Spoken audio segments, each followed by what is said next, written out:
কসবায় অবৈধ স্থাপনা উচ্ছেদ অভিযান, জনস্বার্থে পরিকল্পিত নগরায়নের পথে প্রশাসন। কসবা প্রতিনিধি মোহাম্মদ আশরাফ উজ্জ্বলের তথ্যচিত্রে দেখুন বিস্তারিত।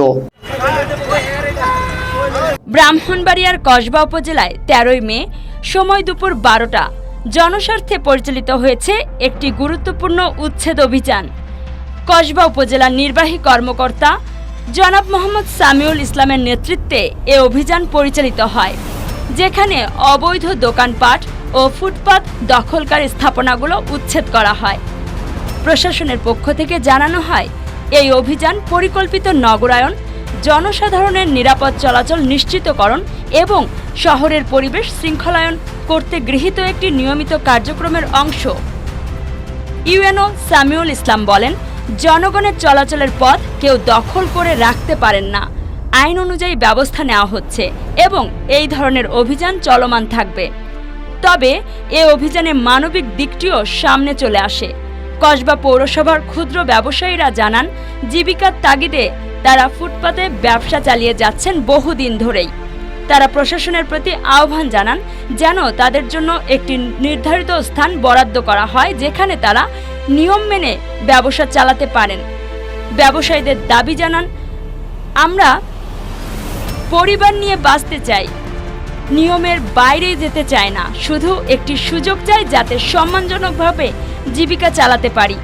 তাদের এই মানবিক আবেদন কসবা উপজেলার নির্বাহী কর্মকর্তা ও পৌর কর্তৃপক্ষের প্রতি জানানো হয়েছে, যাতে জীবিকার নিশ্চয়তা ও পরিকল্পিত উন্নয়ন এই দুইয়ের মধ্যে সমন্বয় সাধন করা সম্ভব হয়।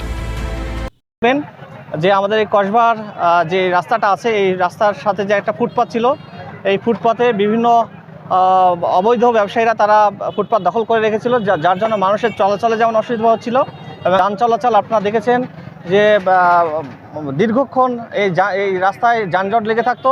মানুষের চলাচল করতে স্কুলগামী শিক্ষার্থী এবং অন্যান্য সাধারণ মানুষ যারা আছে সবাই এটা নিয়ে খুব ভোগান্তির শিকার হচ্ছিল।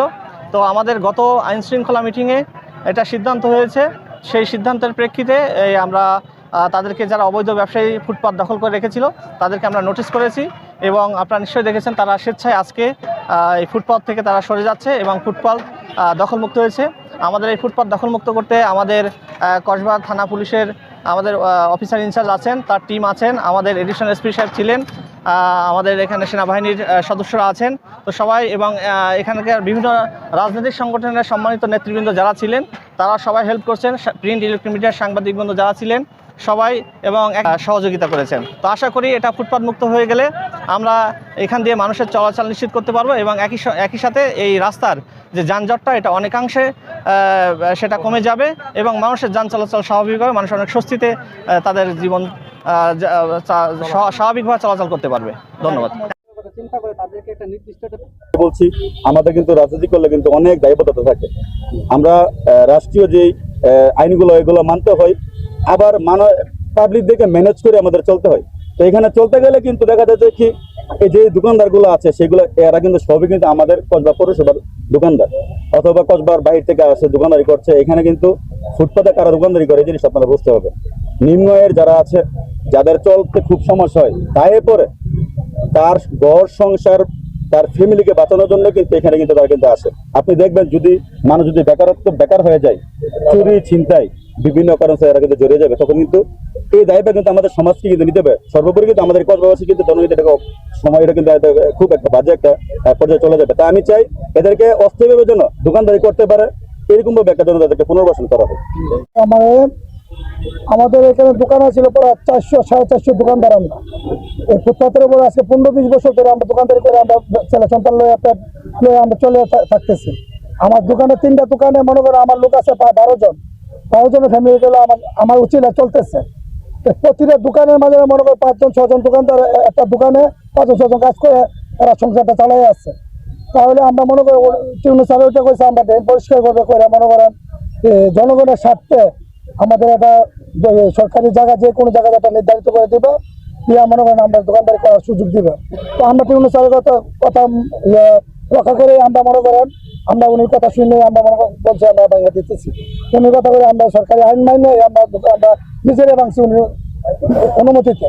তো উনির কাছে আমরা দাবি আমরা কিভাবে মনে করেন চুরি ডাকাতি না করে সুন্দরভাবে আমরা বাচ্চা কাচ্চা ডাল ভাত খাই কিভাবে আমরা চলতে পারি, উনির কাছে আমরা বিশেষভাবে অনুরোধ, আমরা উনি যেন আমরা একটা থান করে দেয়।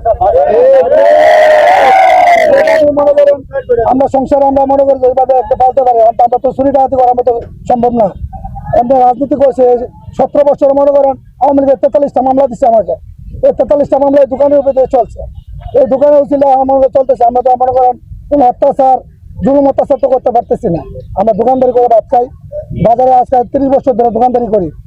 এই উচিলায় মনে করেন আমরা হিসাবের কথা শুনে আমরা মনে করেন আইন ভঙ্গ না করে আইন রাখা আমরা মনে করেন আইনের প্রতি শ্রদ্ধা রেখে আমরা মনে করেন কি অনুসারে কথা মতে আমরা মনে করেন আমরা দোকান আমরা অনুসারের কাছে প্রশাসকের কাছে আমরা বিশেষ অনুরোধ, আমাদের একটা থান করে দেব, আমরা একটা থান করে দেব। এই থানে আমরা মনে করেন আমরা বউ বাচ্চা লইয়া ক্ষুদ্র ব্যবসায়ী আমরা ফুটপাতে আমরা যারা আছি সবাই ক্ষুদ্র ব্যবসায়ী, বুঝছেন। আমরা অসহায় দিকে আজকে ফুটপাতে ব্যবসা করতেছি। আমরা টিউনু স্যারের দ্বারা আকুল আবেদন আমাদেরকে যাতে একটা ব্যবস্থা করে যে যাতে আমরা সীমিত আকারে ফুটপাতে ব্যবসা করে আমাদের বউ বাচ্চা নিয়ে থাকতে পারি এবং আমাদের পেটে আহার যোগাতে পারি। তাই তো আমাদের অসহায় অবস্থা, আমাদের সংসার ফ্যামিলি অসহায় অবস্থা চলে যাবে। আমরা যারা আছি দরিদ্র ফ্যামিলি করে ফুটপাতে ব্যবসা করে আমরা বউ বাচ্চা ছেলে মেয়ে বাঁচতেছি, ওদেরকে শিক্ষিত করতেছি, ছেলে মেয়ে লেখাপড়া করতেছি। এইগুলা যদি আমাদের কি অনুসার আমাদেরকে উঠায় যায় তাহলে আমরা এইগুলা কোথায় যাব, কিভাবে বাঁচবো? আমাদের বাঁচার মতো একটা পরিবেশ করে দাও। আমরা যেভাবে আছি সেইভাবে আমরা সুন্দর পরিবেশ সুন্দর রাখিয়া, যানজট মুক্ত রাখিয়া, পরিবেশ সুন্দর রেখে আমরা শৃঙ্খলা ভালো রেখে আমরা বাঁচার চেষ্টা করি। এমনকি আমরা যদি আমাদেরকে উঠাই দিয়ে যায় তাহলে আমাদের ছেলে মেয়ে অন্য পথে চলে যাবো, নষ্ট হয়ে যাবে, লেখাপড়া করবে না, টাকা দিতে পারবো না, তারা নষ্ট হবে। আমাদের কথা হলো যে আমরা যে ফুটপাতে দোকানদারি করতেছি, আমাদের যে মানুষ যাতায়াত করার জন্য যে রাস্তাঘাট চলাফেরার জন্য সুবিধা, এই সুবিধার্থে আমরা দোকানপাট যারা করি সবাই শৃঙ্খলাভাবে চেয়ার এলোমেলো না করে আমরা চাপাইয়া যাতে সুন্দরভাবে মানুষ চলতে পারে এভাবে আমরা দোকানদারি করবো। আমাদের কাছে টিউনো স্যারের কাছে একটুকুই আবেদন যে আমরা সুন্দর করে যেতে যে দোকানদারি করব। আমাদের এতগুলা দোকানপাট যদি উঠাই যায় আমরা চলতে পারবো না, পেটের দায়ে আমরা পড়ে যাচ্ছি ফুটপাতে, ঠিক আছে। এখন স্যারের কাছে একটু আবেদন আমাদের যে আমরা যাতে দোকানদারি করতে পারি, বাঁচার মতো একটা সুবিধা করে দেয়।